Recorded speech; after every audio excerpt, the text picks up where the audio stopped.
Hello and welcome back to another episode of CamBro Conversations. And today's conversation, we are looking at what we can learn from a significant weight loss transformation. To do so, we are joined by Brendan Carpenter all the way in Canada. Bren, welcome to the podcast. Thanks for having me on. I really appreciate this opportunity. I look forward to chatting with you. Delighted, and what a lovely accent to join us. I'm told that I'm quite nice to listen to, but I was joking with you before we started recording. I'm a little bit hoarse this weekend after some of the Rangers title celebrations. So yes, hopefully my accent lives up to its expectations, but at least you'll make up for it if I fail. Yeah, I hear all the time that I have an accent, but I obviously can't hear it. But it's nice to hear yours, so that's for sure. For sure, Brent. So I've kind of titled this show, as I've said, like, what can we learn from somebody that's lost a significant amount of weight? You lost circa 160 pounds over a sustained period to really change your life. But for me, all good stories really start at the start, don't they? In terms of what was your background as a kid? Were you an active kid? Were you in sports? Did you always have kind of challenges around your weight? Yeah, so I was very active as a kid growing up. I played pretty much every sport that was available to me, but primarily hockey and lacrosse. But I always seemed to have weight gain, and that was early on in childhood. I always just blamed it on being bigger boned, and I always looked for excuses to why I was bigger than most kids. But I really had no idea, like obviously growing up as a kid, I had no idea what like calories were. So I was just like chugging pop and eating pizza like it was going out of style. And so my whole life I grew up, I was a big when I played hockey, I was a goalie. So I always said I filled up more of the net since I was bigger. But it was around high school where like my weight gain just continued to peak. And then it was at the end of high school where it's really where it got to like the biggest point, and that's when I was around 360 pounds. And it was two moments that really changed my life, that gave me that aha moment where I knew I had to flip the switch to start this weight loss journey.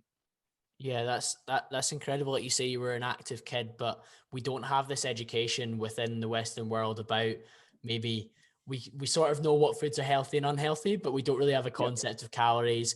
You kind of, the story maybe that was in your head was, yeah, I'm big boned, I'm a big guy, I need to eat more than my friends. I'm the goalie, and that, like, I certainly know from playing rugby growing up, the guys that play in the front row, the props and the hooker, they're the heavier, bigger guys, and they there's a kind of story and a characterization around them that they eat more than the rest of us. They're bigger, they're heavier, and it's not an acceptance. I don't think that's the right term, but it's just normal. That's the guys that are bigger and they're heavier, and even though that maybe they don't want to be, or they maybe don't really know why and what's going on, but it's interesting that playing a team sport, we find this position that maybe fits some of the identities in other areas of our life as well, which is maybe a strange question to ask, but do you think that played a role in, as a kid, kind of being overweight, like I'm the goalie, my kind of identity in that? No, my dad was a goalie growing up, so I really wanted to be like him. And so that's what played my role into getting into hockey and playing goalie.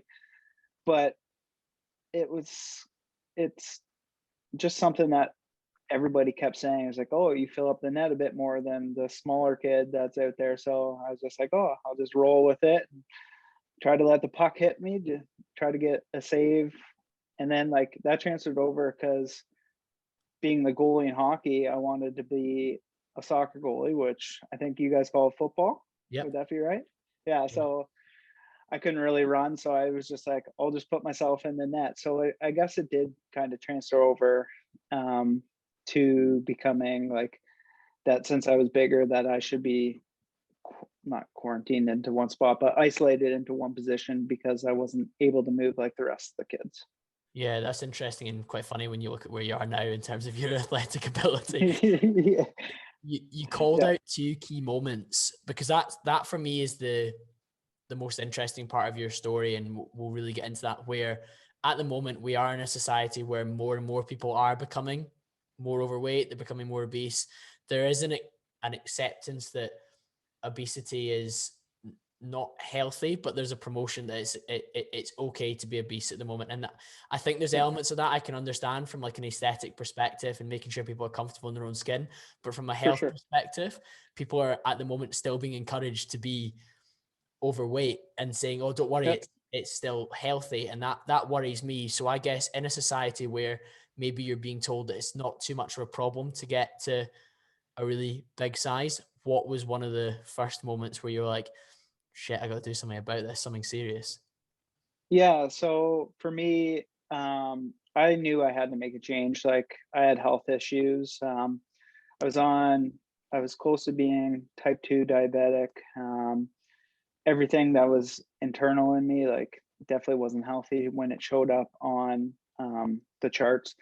So the one moment was I was flying down to Florida with my parents, and I literally got on the plane, tried to get into the seat, and the seatbelt wouldn't do up. And I just literally wanted to sink back into the seat, but I really couldn't because I was just so big and everybody was staring at me. So that was the first aha moment that I had, was getting that seatbelt extender. Like I know planes already are kind of fat phobic where they just try to cram a lot of people into the small space and try to make as much money as possible. So I know that like I wasn't the only one feeling that about getting on a plane, but the second moment happened to be just a few weeks later. Like I said, peaked in high school, and this was our last like high school trip together. We went to a roller coaster theme park, and there was a new ride, and I got on it with all my friends, and they couldn't get the seat closed around me, and I got kicked off the ride, and like everybody was just kind of like staring at me again and didn't know what to do. So that was the two moments where like I knew right then that I had to make a change, but in those moments I was still feeling like very sad about the state that I was in. So it took me a while to actually get into the process of thinking that I needed somewhere to start. So it wasn't until like about a year and a half later that I finally took those two aha moments and used them to change my life. Yeah, I think those two aha moments, like you say, they maybe struck you at the time in terms of like, we'll use the term like in the feels, like it was really uncomfortable. You must have felt like embarrassed and maybe an element of Yep. like discomfort and shame about like being the odd one out of your friends on the roller coaster. And that's a horrible feeling for any child or young adult to feel when they're with their peer group. They want to fit in. I think like a Yep. lot of the stuff we do is as young adults is shaped by wanting to be part of the tribe, and to be excluded from that because of your weight is obviously something that caused a challenge. It took a little while to sink in. Why do you think that was? Um, I think, like you said, I know I was embarrassed, and um, the way I kept going about that was turning to food. And so when I had those feelings of being sad, I was just like, oh, well, it's just easier to eat food. It'll never talk back to me. So it was just being like sad, not sad and depressed about um, myself, just about the state I was in. Like growing up, I was bullied a bit because of my weight, which that kind of led me to like bullying others because like it made myself feel better. But in reality, that actually taught me a lot about like how to treat people throughout my journey now, because like I was like, oh, I'm just getting off on these like small little things to make myself feel better. So like the food, and then also bullying other people. So it was like those two things that I kind of got over and kind of just set them aside of like, if I want to make a change, that I have to totally, not totally redo my life, but make small, simple changes to start this journey and try to go about it and bettering myself and my health. I find that so interesting that I mean it's terrible, isn't it? It's kind of a method of self-sabotaging that to make myself feel better, I'm going to eat more food because like you say, the food won't talk back. It'll maybe suppress some of the feelings of Yeah. feeling excluded. And then really, I mean, that is maybe the first time I've delved into this kind of topic around your feeling of upset and maybe ridicule or like niggle with some of the other kids manifested itself and you kind of passing that down the line maybe to somebody who Yeah. was maybe a bit weaker than yourself. And that's really interesting, and it probably took you to have quite good self-awareness to recognize that eventually, because we all tell ourselves stories sometimes about who we are and what we can be and who we can be. What was your self-talk and your mindset like at that point where you finally decided I need to make a change? Because you're coming from a position of, like you say, maybe seeking comfort and instant gratification of maybe hyper palatable foods. Yeah. So, like I said, growing up, I was really negative, and for me to put that all aside, I kind of had to just dive into being comfortable, being uncomfortable, and like putting myself into a situation where I knew I had to grow from being that uncomfortable. So for me, it was um, we got a gym membership with school, and I never wanted to go because like I was so fearful of being bullied again, like walking into the gym, because that is a bit of a stereotype. So I just kind of set that all aside and just kind of I said, if I'm going to do this, I'm going to have to do it, and like there's nobody else that's going to force me to do it. I just had to put aside those fears and walk into the gym and just start with small steps, and that's all you really have to do. Is like you don't have to make major changes right away to be able to start your journey. You just have to take those small steps, because when we're growing up, like we don't realize like we have to crawl before we can walk, and then walk before we can run. So it's just like look at yourself as a child and start with crawling and then just continue on. And obviously that's led me to running, like we've talked about. But so it's quite funny how like you change, like you take a look at you being a kid and then just starting from there and just going with it. Yeah, I mean, that trying to like almost look back to being a child and how you progressed at that stage in the most basic of things, to walk and to run, is a Yeah. great way to look at that weight loss journey. And I can only imagine like you say, that fear and anxiety of entering a gym environment where you maybe opened yourself up to feeling bullied. I know from a personal perspective, as somebody that has frequented hundreds of gyms over the years, just it's one of my main areas of passion, and through travel with work and whatnot, I actively, as a really keen gym user, love seeing somebody who's maybe starting off their journey, maybe they're heavily overweight and they're trying to make that change. That really gets me Yeah. like excited. I'm like, oh, it's brilliant to see them in there. And I think that a lot of people who maybe fall into that bracket worry about being judged, but you're in the best possible place around people who hopefully will encourage you to move forward. And it's almost like you can find a tribe within there that might Exactly. you in the right direction. Whereas you're almost worried you'll go in there and they'll push you away. They want to bring you in. They want you to be one of them in terms of working towards a better body, a better mindset, a better health. Exactly. Like when I went in there, like nobody really uh, bugged me at all. Like everybody was kind of like really actually like helpful, and like there's this perception of like that's not the case. And like what I realized is like most people while they're in there, like we already don't have enough time in the day. So like when they're in there, they're focused on themselves, getting in there, bettering themselves. So like most of the time they really don't care about someone else being in there. But most people that like do look around, they're going to be there to help you. And that was the one fear that I had going in, was being bullied, and it was kind of just like quickly demolished, because like it wasn't really the case. Like of course I had a couple issues, but it was like nothing that could stop me once I learned that I was kind of unstoppable. Not unstoppable, but like kind of knew what I was doing in there. So it was kind of cool to see like that's not the case when there's a perception of that online. Yeah, of course, and hopefully we can address that for anyone that's wanting to make that start today. You've spoken a lot, and you sound so sensible and logical now in terms of take small steps and walk before you can run, crawl before you can walk, move forward. but I guess there's always a part when we start that we make some mistakes. What were some of those mistakes that you maybe made? Because I know your weight loss wasn't linear. You didn't No, immediately drop 160 in a row.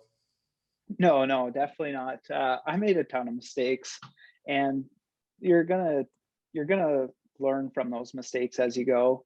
For me, like when I first started out, I literally thought that you had to like eat absolutely nothing and then work out every single day. Like I was eating like a 30-calorie yogurt for breakfast. Much like it just like ended up with like fatigue and like a disorder where I was like eating nothing for breakfast and then just wearing myself out by the end of the day because I didn't realize that food was fuel and we needed it to sustain ourselves. And that was definitely not the only mistakes I made. Like for me, I kind of focus on a set number on the scale that I had to reach at the start. Yeah. And I wasn't really focused on like what I was feeling internally, and like non-scale victories and other things that surround things like that, like having more energy, seeing inches go down off your pant size. Like there was like a lot of things that I look back where I could wish I could change. And it's just like, it's not silly, but it's just like, it taught me so much about myself, like going through those mistakes, we can call them. And like, it's, it's kind of cool to look back, be able to look back now and know that I can apply those mistakes to my journey now. And especially one big one was not meal prepping when I first started. Okay.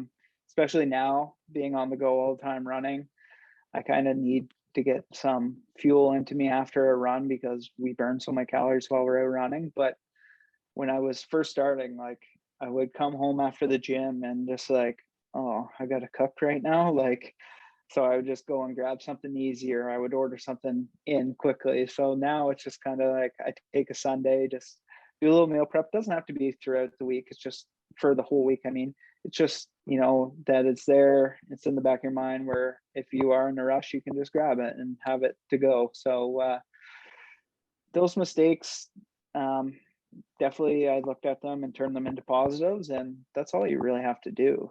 I mean, we're all going to make mistakes. We're human. So I'm on it's board with that, Brent. yeah, There's loads and loads for us to dive into within that, and I think the first of those being food as fuel links nicely with the meal prep element. So you maybe had a misconception that, like you say, I have to basically starve to get this weight off me, but you don't realize that you still have, like, especially carrying that amount of body weight around, you actually have quite a high energy expenditure, even if you're just walking. So if you were yeah, doing a step count or like one short, very, very short run per day, depending on what your capacity was like at that point with that body weight, your energy expenditure would probably be really high. And small shifts, like you say, in terms of maybe you mentioned drinking pop and soda, which would be really calorific. The first thing that quite a lot of heavy people can do is pulling that liquid calories out. They can see a tremendous like yeah, scale weight victory, which I know we're going to talk about non-scale weight victories, which I think is a tremendous, really important measure and kind of stat for us to look at. But straight away, you can start to see quite big results when you realize that I can eat quite a lot. Maybe I can't drink as many calories, maybe from alcohol or from sugary drinks, but that's yeah, really interesting. And then linked to that, like you say, the meal prep element of, and one of my favorite terms in like achieving peak performance is making things convenient, because yep, if things aren't easy in reach, of course you're going to reach for other options that are convenient, like a takeaway, like maybe that ready meal that's got 1,000 calories in it. Whereas if you cooked your own meal, it'd have 500 and it would be good proteins and yeah. quality carbohydrates. So I find that really, really interesting. And when did you start to learn about things like calories within your journey? Well, it was kind of actually in high school. I took a class, and we were learning about it. And I remember I came in on the Monday after a weekend. And we were looking at calories and beers, and I was like, I drank like 24 of these the other day, and I'm just like, uh, and I was like, this is not good. Like, and then I kind of started researching a bit more, and then kind of led me to believe, like, reading on the internet, that I had to eat 1,200 calories a day to lose weight, which definitely not the case, especially for a guy of my stature. But yeah, calories were kind of a thing that I learned through high school and then kind of delved into a bit more during my weight loss journey. And I'm not a nutritionist. I don't fully understand everything right now, but I try to understand as best I can and kind of put it into my journey. And the way I kind of learned was to be able to sustain it was for me to be like 300 to 500 under what my uh, daily intake should be, and which I actually at one point went to a nutritionist to help me for that. Yep. And I only went once, but it was something that I kind of used that number to kind of see where I had to make a change and kind of learn where I could cut out things or add things in. So it's been quite the process to learn about a calorie. That's for sure.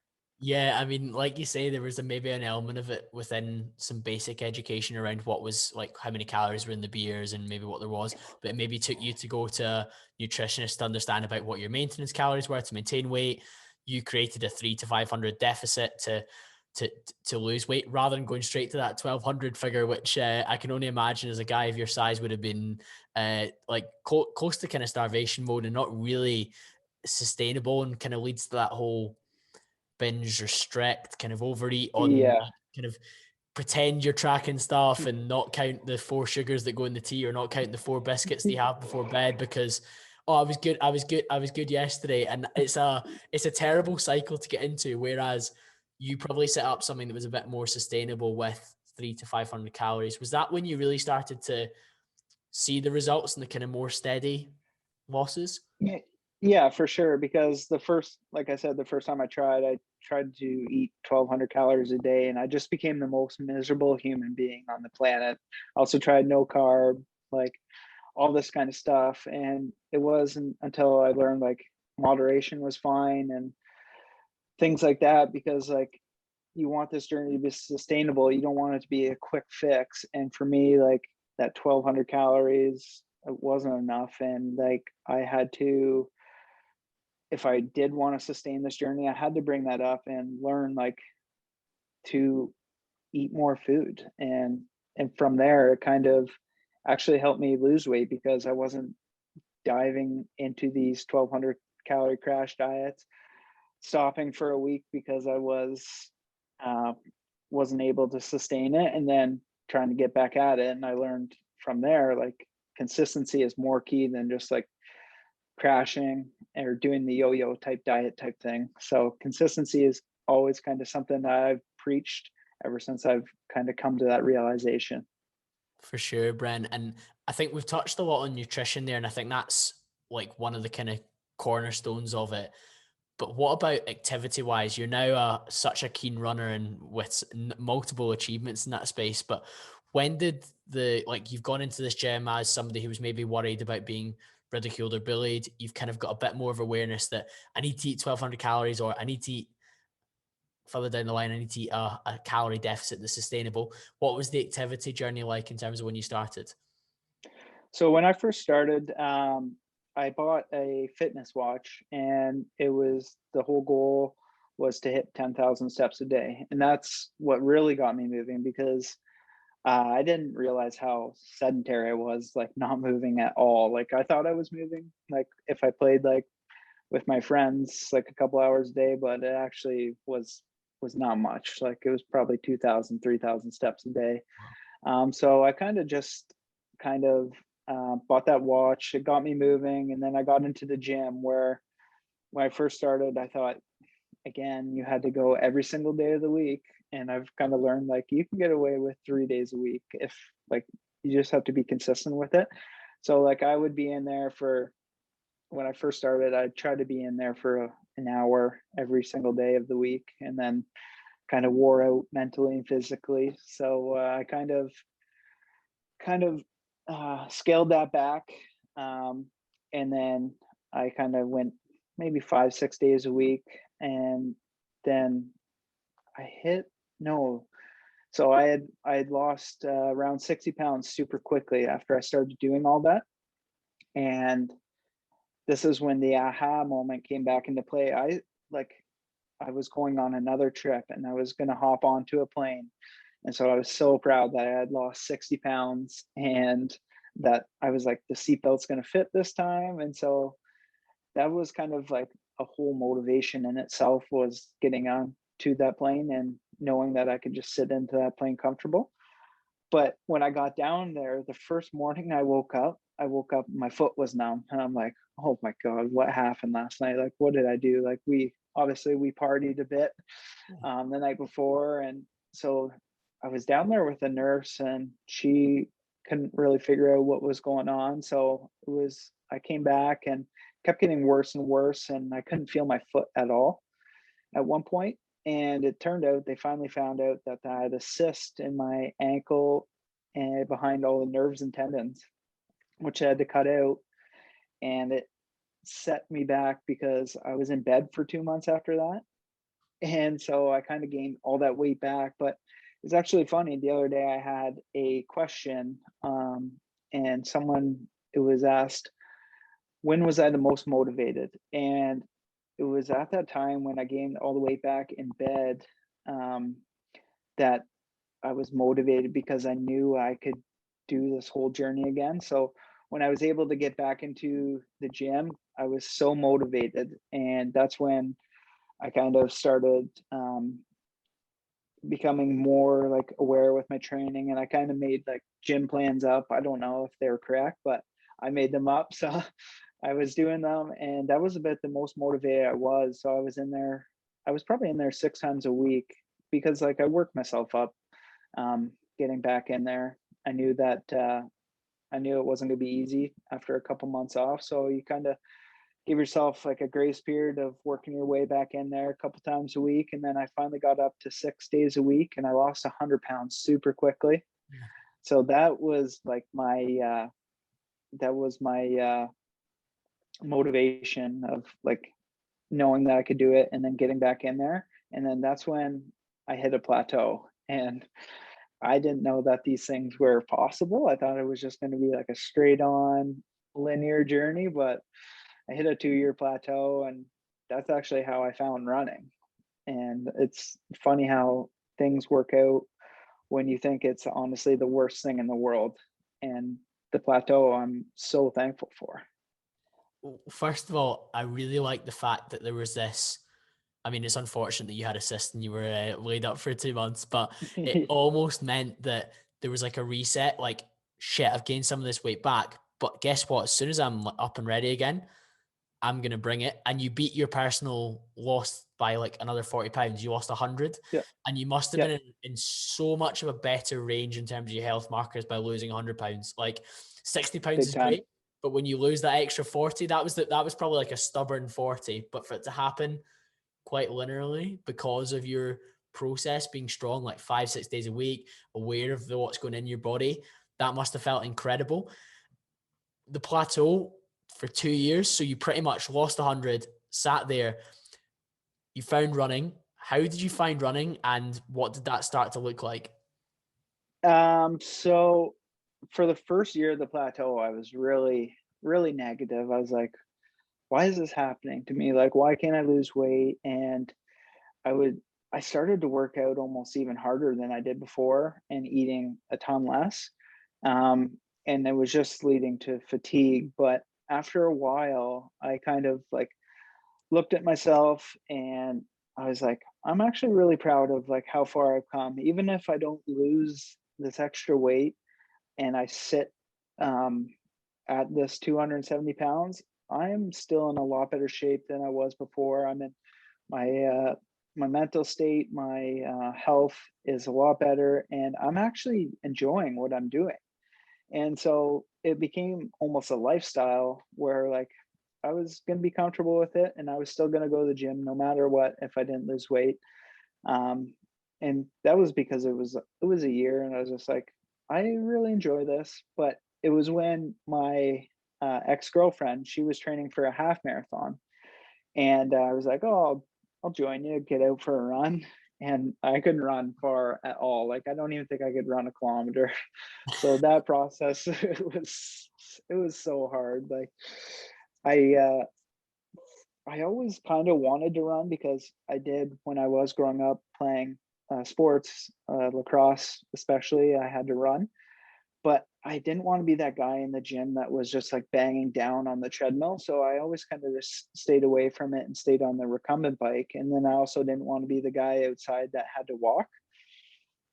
So like that's what really pushed me away from running. But like I said earlier, you have to grow from these uncomfortable states. So I wasn't I wasn't making any progress in my weight loss journey doing what I was doing. So I was just like, might as well try this out. And even if I even if I don't see any results, at least I tried. And then I started running. I started getting a bit further each time. I didn't go about that process right at all. Now that I know what I know about running, I didn't know running was supposed to be 20% hard and 80% easy throughout a week, but I was running about 100% hard every single day. But so I finally worked my way up to about a 5K, which was in 40 minutes. And um, she ended up running her half marathon. I was kind of like wondered if I was ever going to run like a full or a half marathon. And so it actually came um, just as a bit of a surprise that I ran my first half marathon, because I was sitting at work one day and I heard my name on the radio that I had won a prize, but I didn't hear what the prize was. And so I called the radio station and I was like, "Hi, my name is Brendan Carpenter. I just won something, but I didn't hear what it was." And they're like, "Oh, congratulations. You won an entry fee into a half marathon." And I was like, "Is this a death wish? Like this half marathon's in a month and a half and I could only run like 8 kilometers, maybe max." So I trained over that month. Um, During that process of getting up to 8 kilometers, I had lost 60 pounds. So I had finally beat that plateau. So I was like, you know what? I started running. Um, I got this entry fee. I'm like, you never know if you don't try. So I got there, I lined myself up. For me, I never considered myself a runner because I still had this theory in my head that um, guys my size shouldn't be running.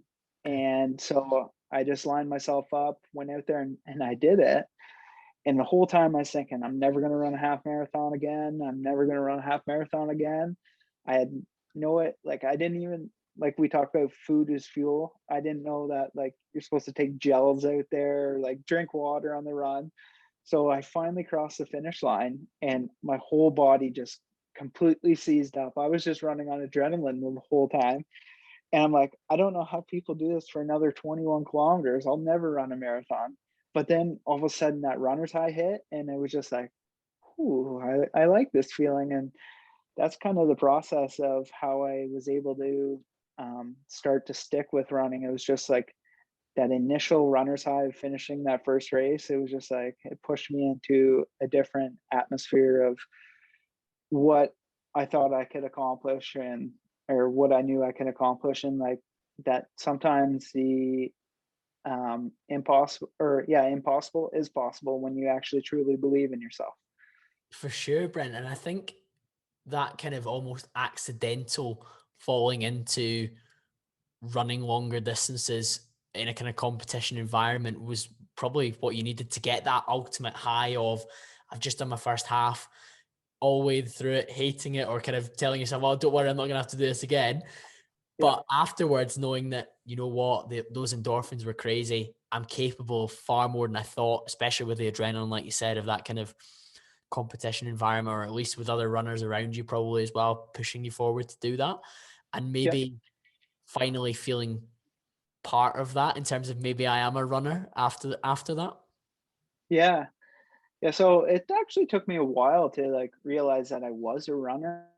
Um, uh, I don't know. I forget why I didn't think I was a runner. Like totally. Like I ran 21 kilometers. I mean, a lot of people in the world wish that they could probably say that they've run 21 kilometers, but I just never thought I would fit in with the running scene because I was still kind of in the gym mode of like trying to get big, but not like big per se. Like obviously I was trying to get small because I was coming from a bigger guy, but gain muscle per se.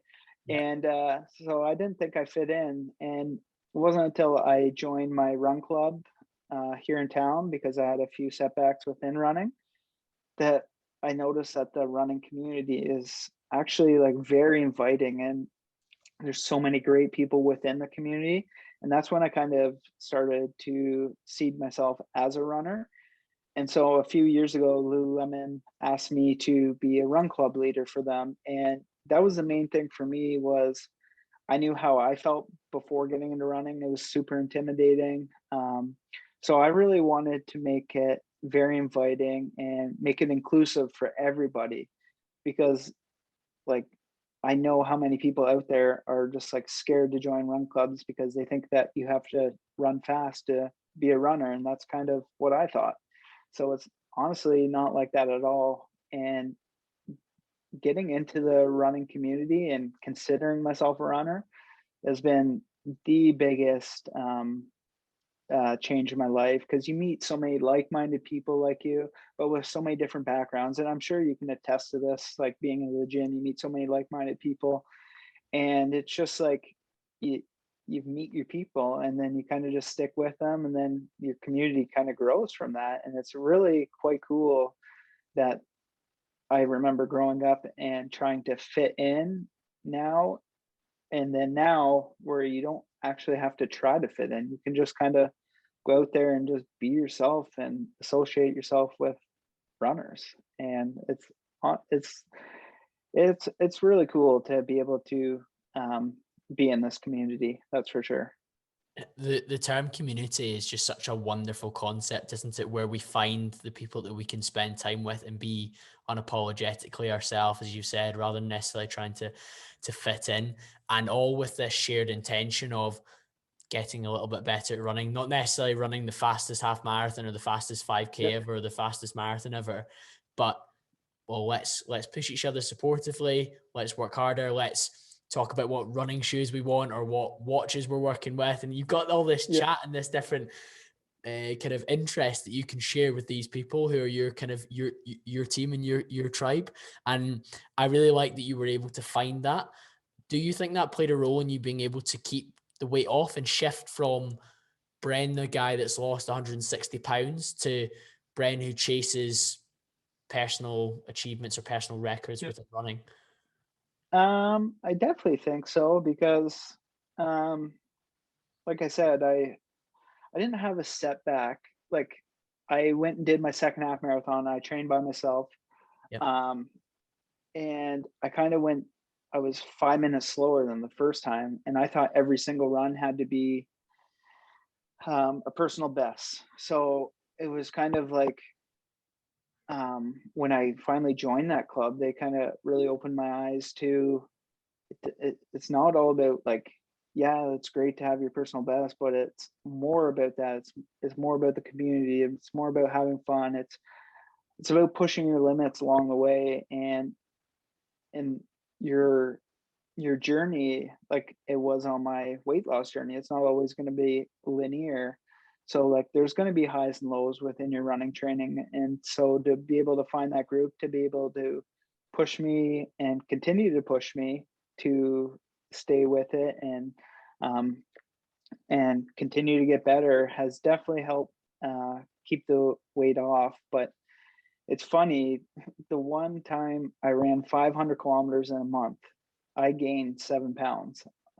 And that was because it's all like I was learning like how much fuel like your body needs when you're on the run. But once I figured out that, and like I was able to learn it with like people that are within my club, where if I just kind of stuck with it on my own, I don't think I would have learned that information. So they've definitely helped a ton. And it's something for me where even if I'm having a bad day, I still want to make sure that they're having a good day. And for me, it doesn't matter if you're the first in the club, like the fastest, or at the back of the pack, I'm still going to be cheering you on. So it's and that's how everybody seems to be within the club. And it's like I said, it's a cool community, and the name of it is Runner's Life, and they're definitely a great group of people to be around with.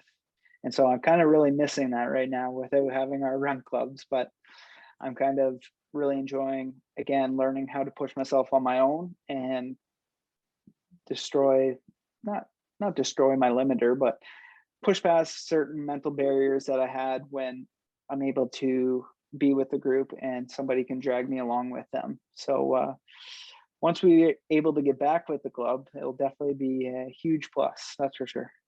Of course. And I think there's a lot that comes out there. First of all, the fact that being in with these group of like-minded people and you providing support to them almost gives you energy to support yourself and your own goals as well. It's like you bounce off each other and all push forward towards a shared goal. And anyone that follows you off the back of this podcast, or anyone that's come from your own page, will see from your content that you're a hugely inclusive person in terms of trying to encourage people to be their best self and drive forward with whatever their goals are.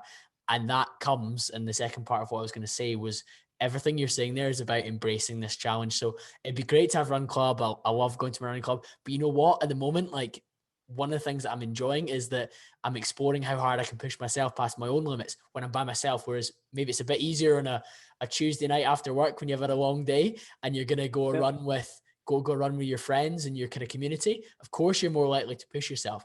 Whereas if you have to go yourself, AirPods in, kind of frosty beard, which I've seen some of the photos on your Instagram. Oh yeah.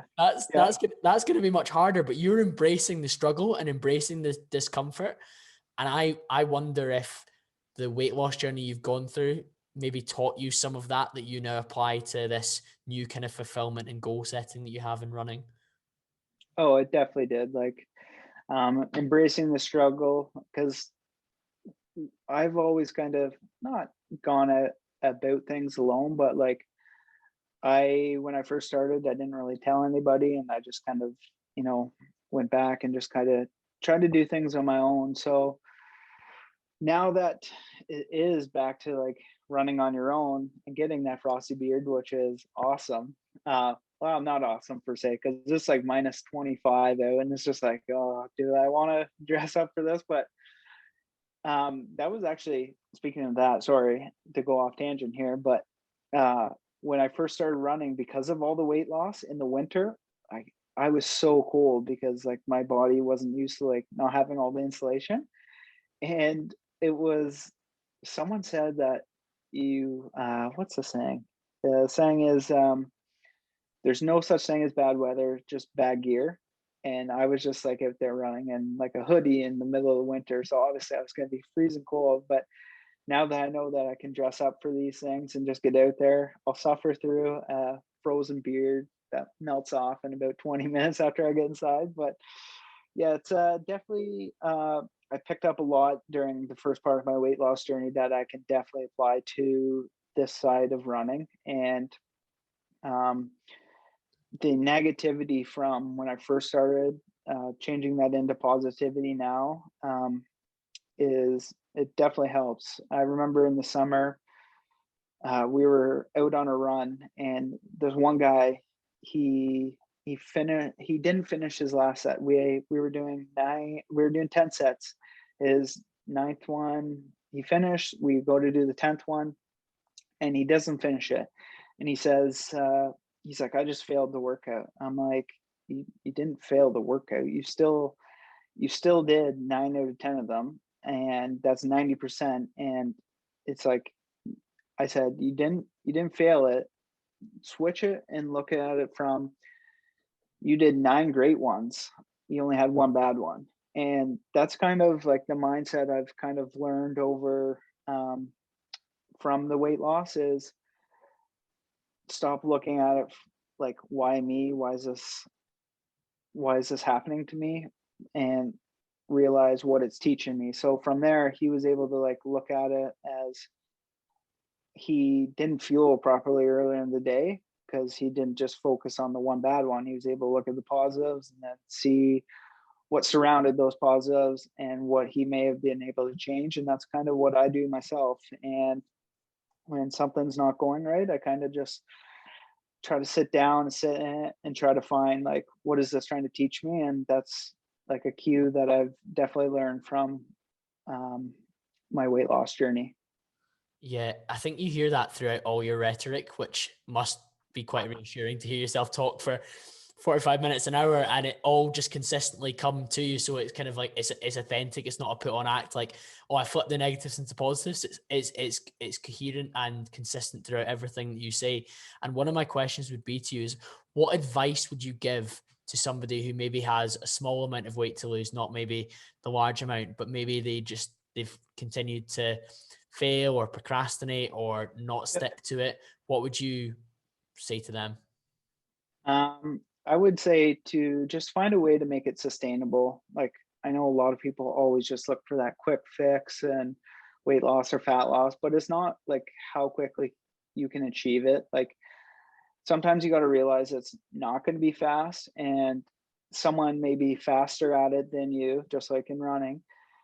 But don't fall into a comparison trap, because what might work for them might not work for you, and vice versa. And so the thing is, I would just say go at it sustainably, make sure that you enjoy the process, have fun with it. And like, you don't necessarily have to do things you hate to be able to lose weight, but you can start to do things out of your comfort zone. And it's just like, um, if I never stuck with running because it was hard, then I wouldn't be sitting in front of you right now talking to you about this. And so like, I've always realized that not many people are good at things on the first try. Sometimes you got to try again before you learn and continue to grow.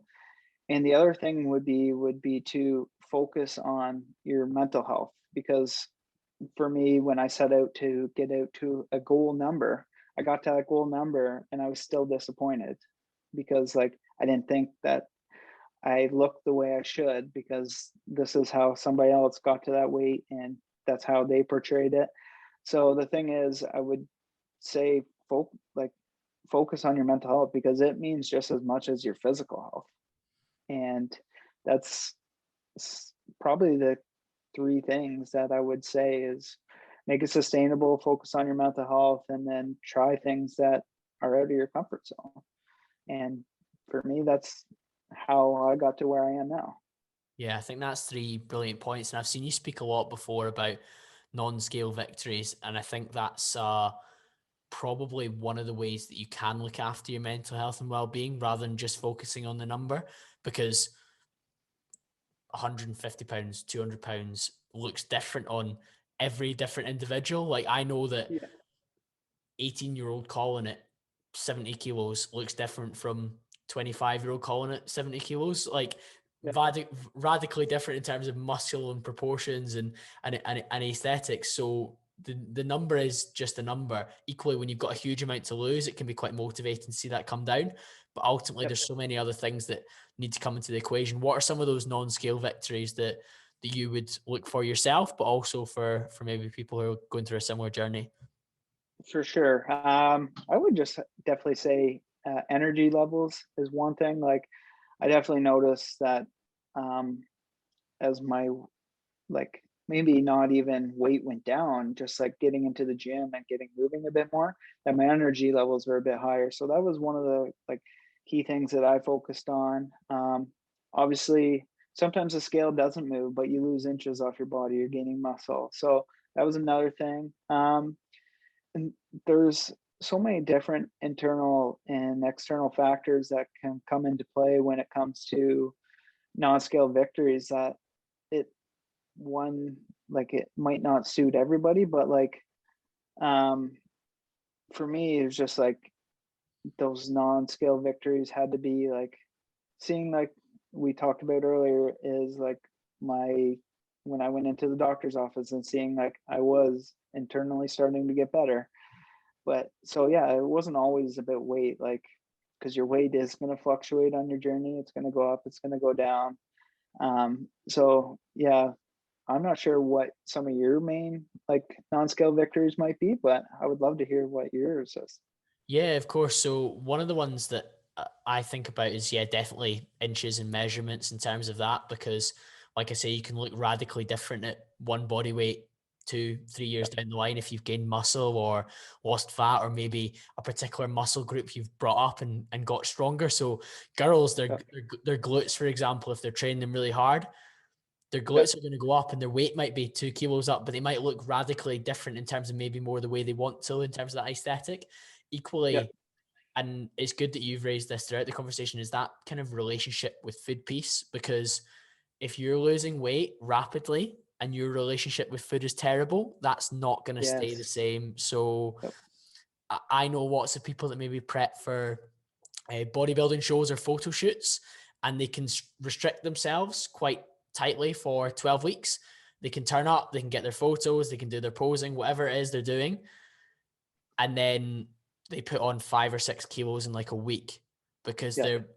they've created a disordered relationship with food. Sometimes when you get that lean and that shredded, you do have to put on some weight to get your hormones back up to where they need to be, but Yep. not at that extent. At the No. and for me, a non-scale victory is always like, what is my relationship like with food? If you put like a menu in front of me at a restaurant with like a friend, would I be like, oh yeah, I'm gonna get this because I haven't had it in like 18 weeks and I'm gonna eat it all?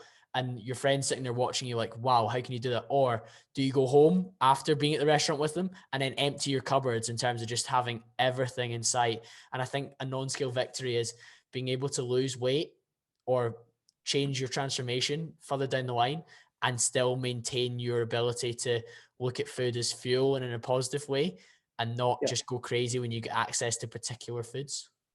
Yeah, exactly. No, that would have been one of my big ones too, because I remember when I first started, and I would always see those charts where it'd be like you have to work out this certain amount of period, and I was just like, those things are so frustrating because like some people actually see that, and like for me, like when I was starting to work out, I'd be like, oh, I had this today, I must work out this long, and so like I would be in the gym for like so much longer because I perceived foods as good and bad. And like if I had a bad food or like a bit of a binge on the weekend, like I would punish myself. And it's just like you learn as you go, like like moderation is fine. And there like foods aren't like, yeah, they can be classified as good as bad, but they're not always good and bad. Just like that non-scale victory of like how you perceive food, and that's definitely one for me that I'm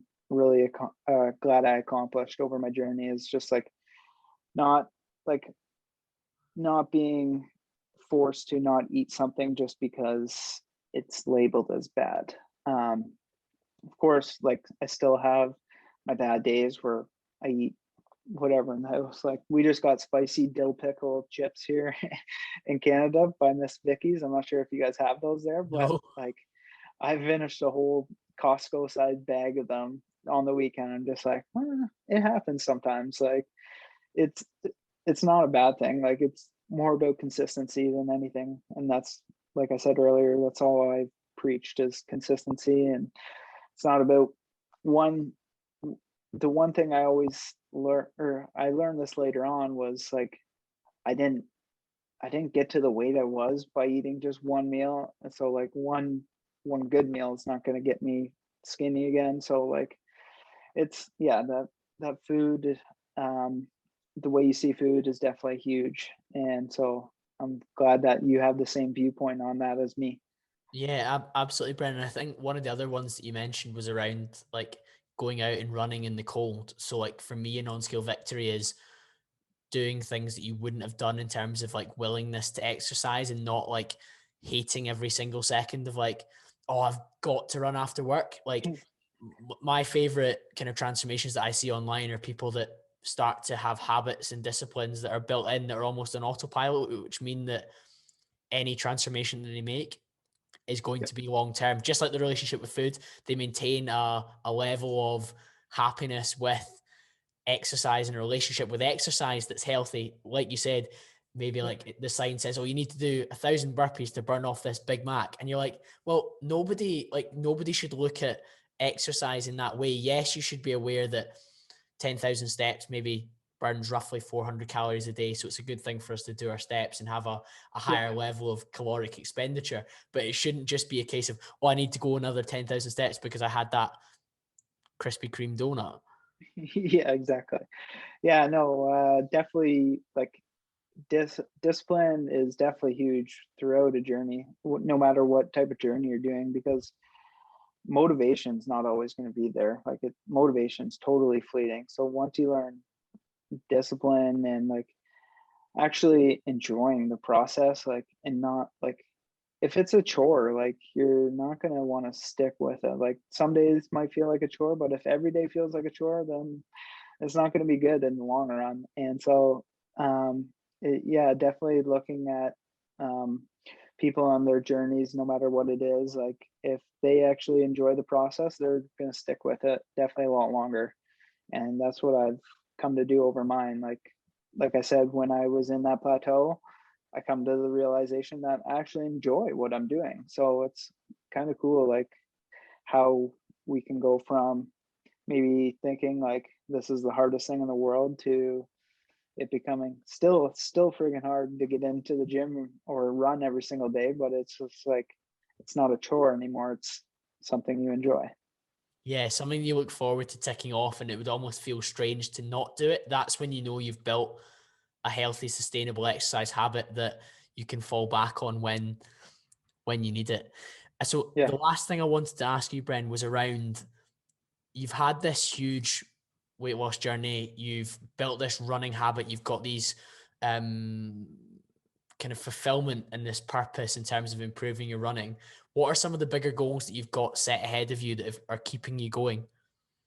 So right now, I just, for me, when I kind of started setting out sharing my journey, I always said that share the good and bad, because like everybody's gonna be able to relate to good and bad.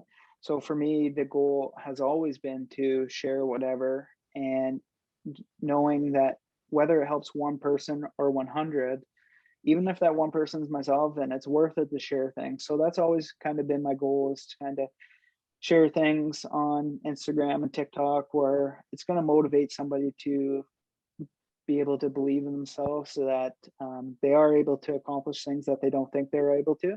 So that's always going to be my main goal. But within regards to running, that would be to qualify for the Boston Marathon, which I have to run a sub 3 hour marathon. And so it would be really cool to be able to say I went from 360 to sub 3.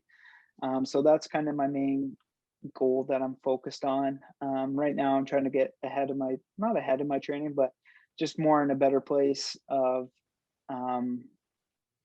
being able to accomplish this goal maybe later this year, because I'm supposed to run the Berlin Marathon in September. Hopefully everything's kind of semi-normal by then.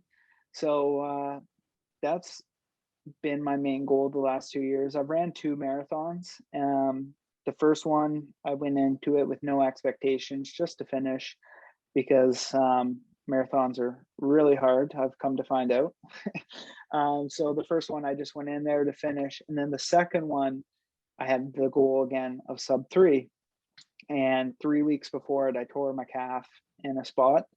So I went there, I still ran it. I ran 3:18. So I didn't look at it as a negative. I was like, I still ran it, I finished it, and now I'm 10 minutes closer to my goal than I was before.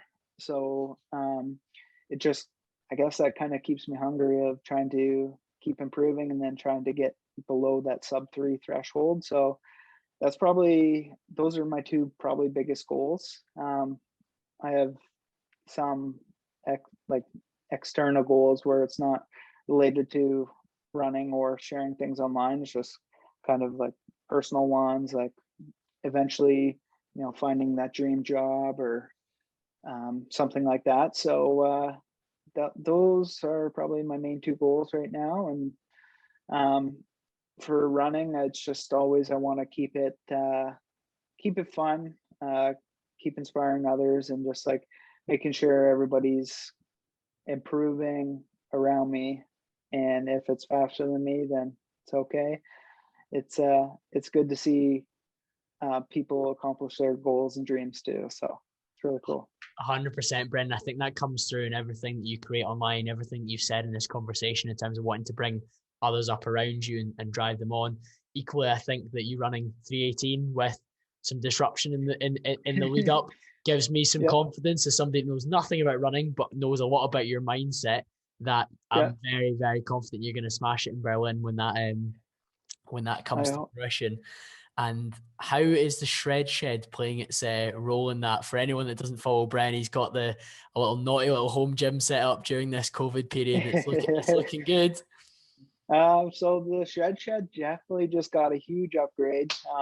Last month, I got a weight rack, squat rack type thing, and some adjustable dumbbells. Finally, I was just rocking 225s and 240s, which, hey, you got to work with what you got to work with. So the gym was pink for the longest time, and I kind of pulled out my Instagram followers to see what they should, or what I should name it, and Shred Shed came to the forefront the one time. So that's why I painted into the wall big gray letters and kind of put up all my running bibs to keep me motivated over that time. And so now we're taking it to a new level with the squat rack and kind of being able to do things again where it's nice to get under the bar and do some squats, do some deadlifts. And so my goal now is just kind of continue to strengthen weaker areas, especially with a lot of like lower body movements, single leg movements, because we are on our feet so much as runners. So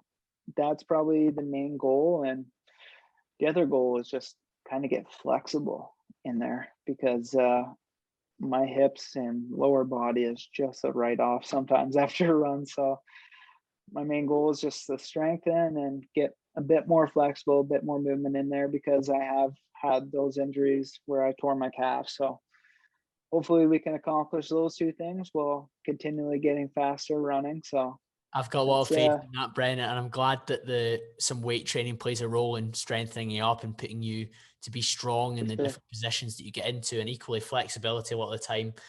It's about making sure that the different muscles around the hip joint are in a strong position to allow you to get into these positions without pain or discomfort. So I'm looking forward to seeing that journey progress. For anyone that's really enjoyed this conversation, where can they head to see more of your stuff, Bren? So both of you can find me on Instagram and TikTok, and both of my handles are Bree Carpe Runs.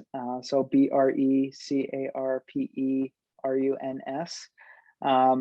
A lot of people mess up my name because of that. I get Brett, I get Bree, I get everything. I should maybe change it, but it was just like my college email, and then I just one day when I finally decided to start sharing my journey, I just put runs on the end of it. So like it's my own fault that I get that, but we run with it. My real name is Brendan, so I get Brandon, I get all these things. So it actually kind of suits me getting called a whole bunch of different names. So yeah, you can find me on TikTok and Instagram, and TikTok was something I kind of picked up during the pandemic, and it's been something that's super rewarding. It's definitely it's something where I'm learning to hone my video skills and kind of change formats that I do things, and it's connected me so quickly with a wide range of audience and all over the world, where it's kind of neat. Whereas like Instagram has been kind of the slow build over the last couple of years, this one like just exploded right away. And so it's nice to be able to have communities on both of those forums where I can gather everybody and kind of keep the positivity rolling there, and just kind of share my journey and the hardships and the positives. So yeah, you can find me on Instagram and TikTok at Bree Carpe Runs. Superb. Both of those will be in the show notes, Brennan. I know you'll be bringing a lot of value to both Instagram, which I can see, and TikTok, which many of the listeners will probably have as well. If you've enjoyed the show up to this point, guys, please take a screenshot, pop it in your Instagram story, share it, tag myself, tag Bren, share it with a friend that you think needs to hear this, and I'll be back to speak to you all again very, very soon.